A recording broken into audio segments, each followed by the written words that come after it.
Hey guys, so this is officially my last video of 2018. Oh, I can't believe it. The day that this is going up, I am definitely not reading because it is Alyssa's first birthday.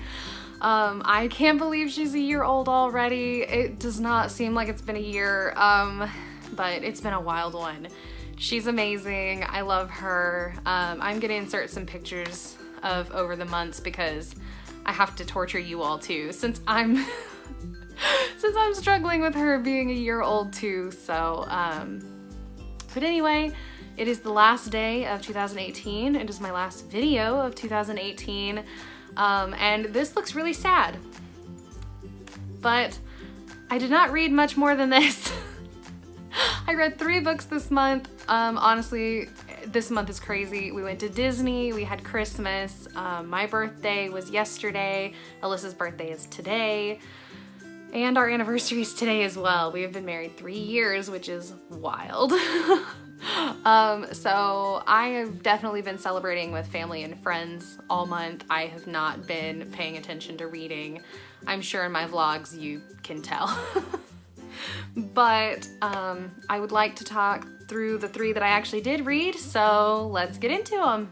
So the first book that I read was For Better and Worse by Margot Hunt. I believe I gave this 5 stars. Absolutely loved it. It was kind of suspenseful, kind of goofy, a little bit unrealistic, but I did really enjoy. I think I actually gave it a 4 star because the end is a little ridiculous, but that's okay. It was a good kind of ridiculous, if that makes sense. It was satisfying, we'll say that.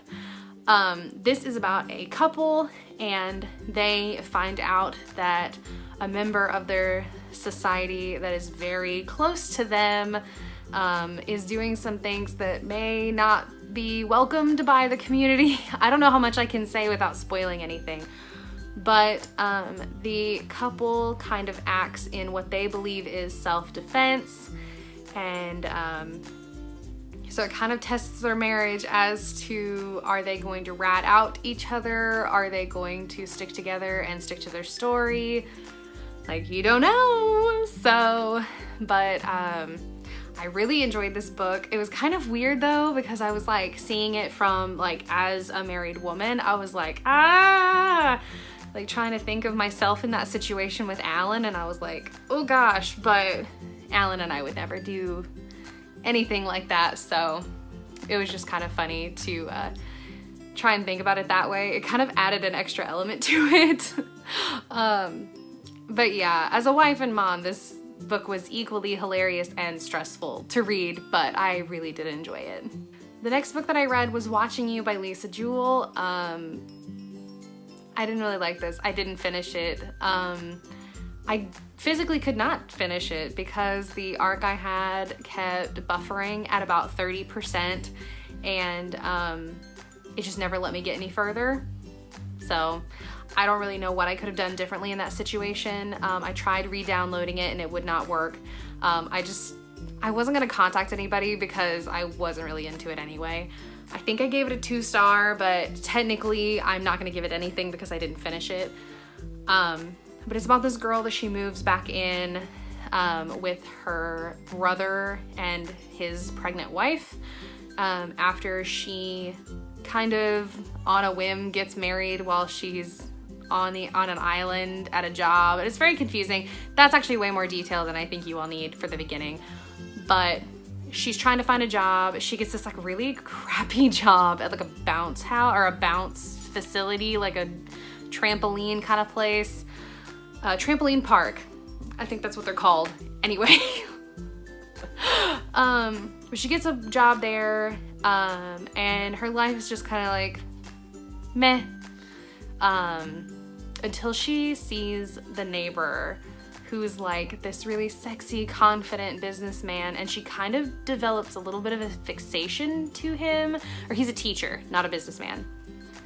But anyway, she kind of develops a fixation with him. And then on the flip side of that, his son is like a stalker, kind of. Like, he watches people with binoculars out of their window, and I don't know, it's just really creepy.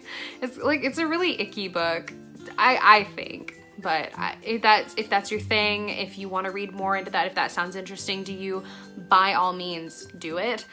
It was just not for me. I wasn't that into it.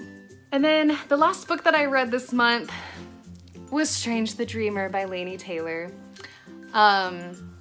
This is about Laszlo Strange, who is a librarian, who was originally an orphan, but he is fixated with this magical place that one of the monks told him about, and then all of a sudden one day the city's name just vanishes, and all that's left in its place is Weep. And Laszlo's trying to like figure out where Weep went, what happened, like why he can no longer remember the name, and I don't know, some twists and turns happen to Laszlo, and it's pretty interesting. I don't want to spoil too much because I went into this not knowing a whole lot, and I think I actually enjoyed it a lot more, just like finding out little nuggets that I'm sure I would have found out if I had read the back. But I gave this 4 stars. I really enjoyed it, and I'm looking forward to picking up Muse of Nightmares soon in 2019.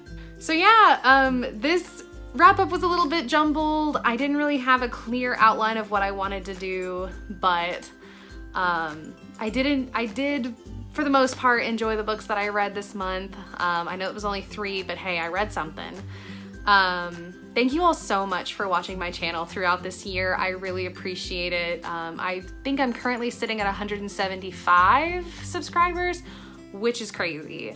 My goal was to reach 100 by the end of this year, and I'm already close to 200, and I could not thank you all enough. This has been a blast. I love making videos for you all, and I hope to see you all in 2019.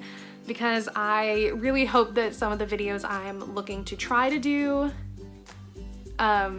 will become videos that you all really enjoy. So anyway, please don't forget to like, comment, and subscribe. And if you would like to chat with me down in the comments, I would love that. But you can also message me on either Instagram or Twitter. I am at BohannonBabbles on both. And I guess I will see you all in 2019. Bye guys.